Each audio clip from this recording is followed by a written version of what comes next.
حامدا ومصليا اما بعد فاعوذ بالله من الشيطان الرجيم بسم الله الرحمن الرحيم اللهم صل على سيدنا ومولانا محمد وبارك وسلم علیہ زما عزت مندو مسلمانانو ورونو السلام علیکم ورحمۃ اللہ وبرکاتہ. نن زستاسو په مخ کې د مزدورکار سړي مقام بیانول غواړم په حدیث مبارکه کې. حدیث مبارکاو کې د مزدورکار سړي محنت کول ولا مشقت کول ولا مزدوري کول ولا سړي ولا څومره فضیلت ته زبنن ستاسو ته هغه بیانوم. خو هغې نه مخکې زه ستاسو ته به یو دوه کلیپونه ښیم چې هغې کلیپونو کې به تاسو ته پته لاګي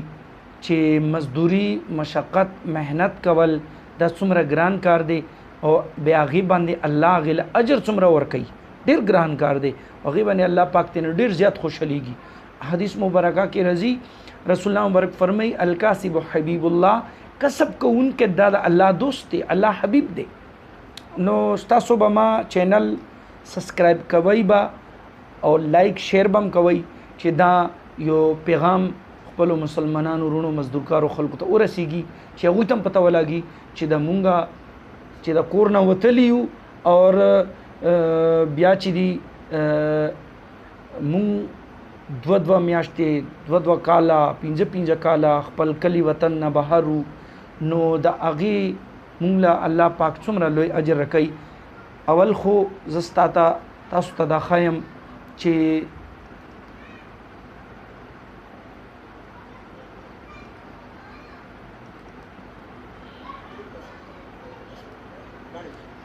دا ګورئ دا تخانه جوړیږي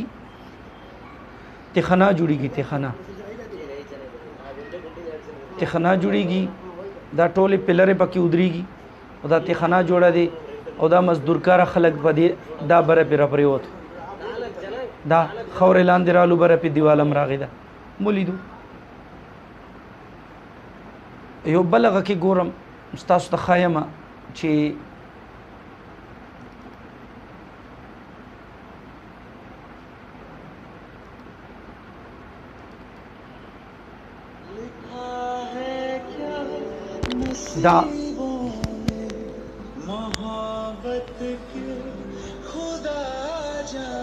دا یو کس ریړۍ خیجی سیمټو نه ډکه او دا وخیجي پریوزي اوس ګوره غریب دا پریوتو ودې کتو ډېر ګران کار دی. خو دغه خلکو له زه یو لوی پیغام ورکوم په خپل قسمت خوشحاله اوسئ. رسول الله مبارک د یو کس چې هغه خپل مزدورۍ کې ډېر په تیزۍ او ډېر همت سره کار کولو لګیو،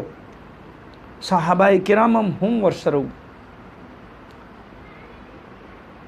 نو صحابه کرامو چې کس ولیدو نو هغوی ډېر حیران شول، نو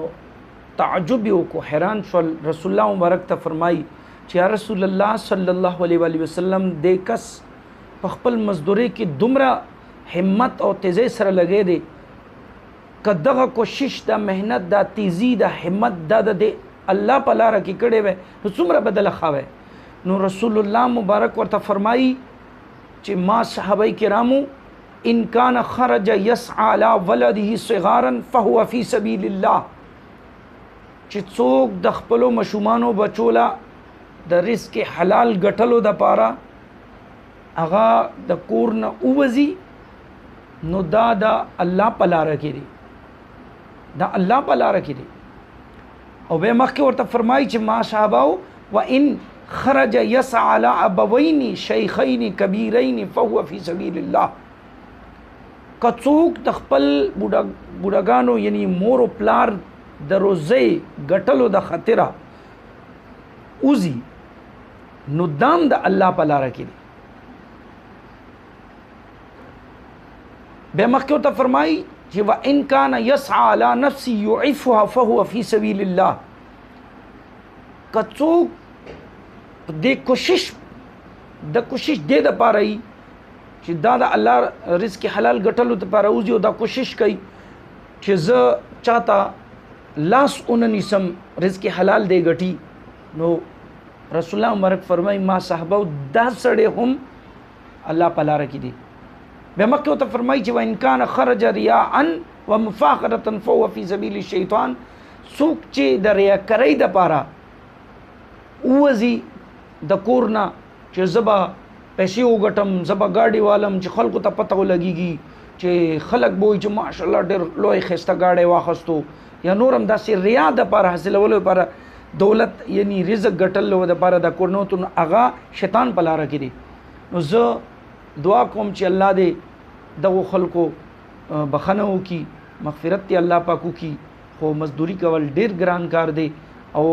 د رسول الله مبارک ورته فرمایي، هغه زبان مبارک باندې فرمیلی دي چې الکاسب حبیب الله، چې رزق حلال ګټلو والا،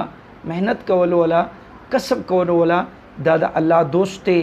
خدای پاک دی چې چرته مونږه مسلمانان رونه چې کوم دي مزدورۍ لتلی دي، الله پاک دې هغو له همت ورکړي، طاقت دې ورکړي، او هغوی له صبر ورکړي. واخر دعوانا ان الحمد لله رب العالمین.